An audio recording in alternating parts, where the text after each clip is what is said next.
تو جب بھی آپ دیکھیں کہ مرکب اضافی کہیں پہ آپ کو بنا ہوا نظر آئے تو آپ سمجھ جائیں کہ یہ بھی اسم سے بنتا ہے. مضاف اور مضاف الیہ دونوں اسم ہوتے ہیں. جیسے میں یہاں پہ لکھوں مسجد کی دیوار، ٹھیک ہے، تو آپ اس کا عربی میں ترجمہ کریں گی جدار المسجدی، اور یہ دونوں اسم ہوں گے، یہ بھی اسم ہے اور یہ بھی اسم ہے، ٹھیک ہے. تو مضاف اور مضاف الیہ نے آپ کو بتایا کہ یہ دونوں اسم ہوتے ہیں. جہاں پر بھی آپ کو مرکب اضافی کی کنڈیشن نظر آئے گی آپ سمجھ جائیں گی کہ آگے پیچھے آنے والے دونوں لفظ جو ہیں وہ اسم ہے، یہ کبھی بھی حرف یا فعل نہیں ہو سکتے، ٹھیک ہے. اسی طرح سے آپ اور دیکھ لیں کہ استاد کا گھر، مثال کے طور پہ ہم ایک جملہ بنا رہے ہیں، استاد کا گھر خوبصورت ہے، ٹھیک ہے. تو آپ پہلے اس کو عربی میں ٹرانسلیٹ کریں گی کہ بیت المدرسی، مضاف الیہ ہمیشہ مجرور ہو کے آتا ہے، زیر کے ساتھ آتا ہے. بیت المدرسی، خوبصورت کے لیے ہم لگائیں گے جمیلن، ٹھیک ہے. اب اس جمیلن میں بھی ایک علامت اسم کی موجود ہے، لیکن وہ ہم آگے انشاءاللہ آپ کو بتائیں گے.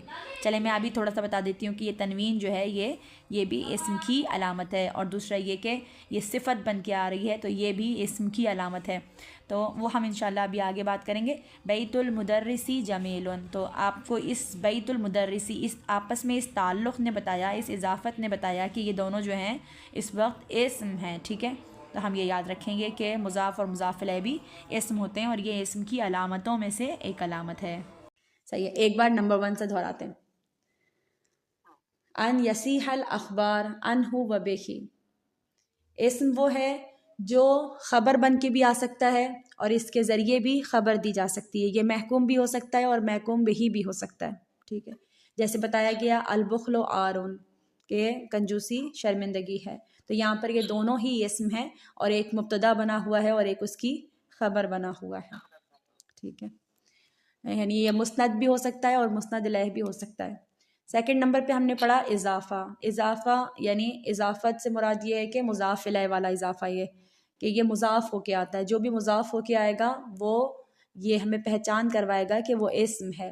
نمبر 3 دخول لام التعریف، لام التعریف جس میں موجود ہو. ابھی جو میں آپ سے کہہ رہی تھی کہ عاقل کے اندر بھی ایک نشانی ہے اسم کی، وہ کون سی نشانی تھی؟ لام تعریف کی. تو لام تعریف، یہ الف لام بھی بتاتا ہے کہ یہ اسم ہے. قرآن کریم میں اس کی بہت، ہم جب اب پڑھ رہے ہوں گے تو ہم دیکھ رہے ہوں گے کہ کتنے سارے اسم ہیں، والتین والزیتون، ٹھیک ہے. اور اسی طرح سے اور بھی آگے والشمس والقمر. تو یہ جہاں پہ بھی آپ کو الف لام نظر آتا جائے گا وہ سب کیا ہوں گے؟ وہ اسم ہوں گے. آگے انہوں نے مثال بھی دی المال و مادۃ شہوات، کہ مال شہوات کا مادہ ہے. اچھا، اس کے بعد ہے چوتھی الجر. یہاں پہ الجر سے مراد یہ کہ حروف جر کا شامل ہونا، کسی لفظ کے اندر داخل ہونا، وہ بھی اسم کی پہچان کرواتا ہے. جیسے لکھا ہوا ہے الظفر بالحزم وافضل الزہد اخفاء الزہد. تو یہاں پہ جو حرف جر ہے وہ بتا رہا ہے کہ یہ اسم ہے، ٹھیک ہے.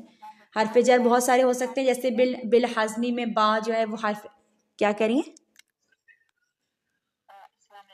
وعلیکم السلام. علم نحو کا دوسرا درس، یہ ہدایت النحو کا، بہت چھوٹا سا ہوگا، شامل رہیں، ٹھیک ہے. حروف جر آپ کو پتہ ہے کہ حروف جر ہم نے 17 پڑھے تھے. جیسے الا، من، الگ الگ بھی ہوتے ہیں نا بہت سارے، اور کچھ ہوتے ہیں بہت صرف ایک حرف کا ہونا بھی. جیسے حرف با یہاں پہ موجود ہے الظفر بالحزم، ثابت قدمی سے فتح ہوتی ہے، ثابت قدمی کامیابی ہے. الظفر و کامیابی ہے، اور بالحزم جو ہے وہ ثابت قدمی سے. یہ جو با ہے یہ سے کا معنی دے رہا ہے ہمیں اس وقت. تو یہ بھی حرف جر ہے، اور حرف جر جو ہے وہ بتاتا ہے کہ یہ لفظ اسم ہے، ٹھیک ہے. اچھا، اب دیکھتے ہیں تنوین. 5ویں پہچان ہے تنوین کا ہونا. یہ تو بالکل ہی ظاہر نشانی ہے، باقی بھی ساری خیر بہت ظاہر ہے، لیکن تنوین تو بہت ظاہر نشانی ہے.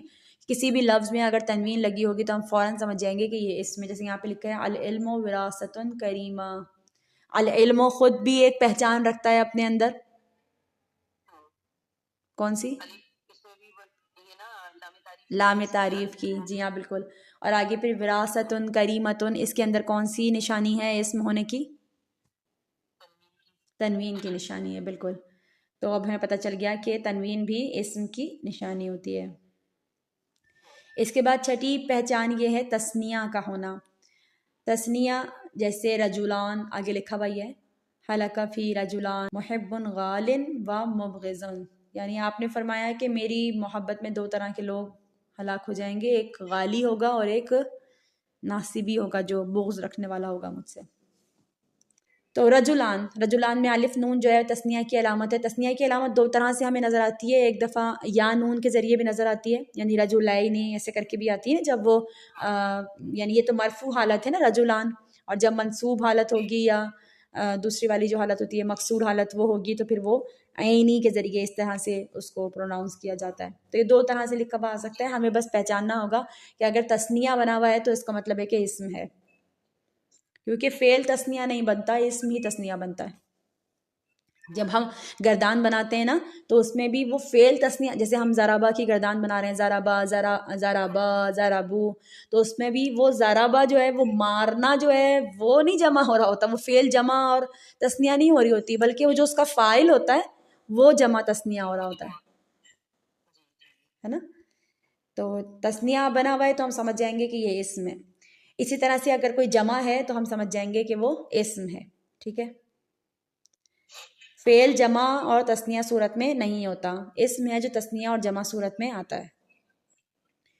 اس کے بعد ہے 8ویں علامت ہے انات. انات یعنی جب آپ مرکب توصیفی بناتی ہیں صفت اور موصوف والے، تو اس میں آپ کسی چیز کی تعریف کرتی ہیں نا، تو وہ جو تعریف ہے جیسے یہاں پہ لکھا ہوا بھی ہے قرآن مجید، تو یا الفکر و مراعۃ صافیہ، تو جو تعریف ہے نا، اگر آپ دیکھیں کہ کسی چیز کی تعریف میں آپ کوئی لفظ بولیں گے تو وہ لفظ بھی اسم ہوگا.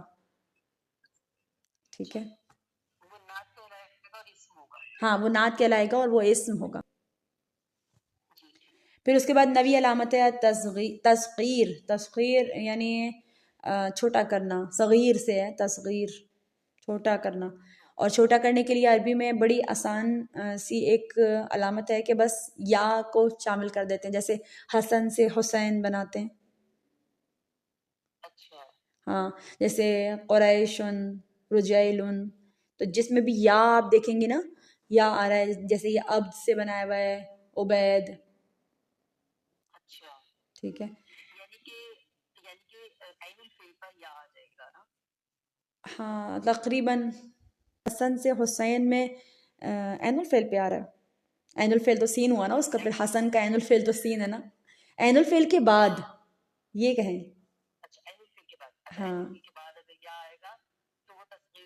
تو وہ تصغیر بن جائے گا. جی ہاں بالکل، مصغر ہو جائے گا، چھوٹا ہو جائے گا. ٹھیک ہے، چلیں اس کے بعد ہم دیکھتے ہیں 10ویں اور آخری علامت یہ ہے کہ الندا. جیسے آپ نے کہا یا علی، جہاں جس بھی لفظ کے آگے آپ حرف ندا لگا رہے ہیں نا، یا لگا رہے ہیں، تو آپ فوراً سمجھ جائیں کہ یا کے بعد جو لفظ آ رہا ہے وہ اسم ہے.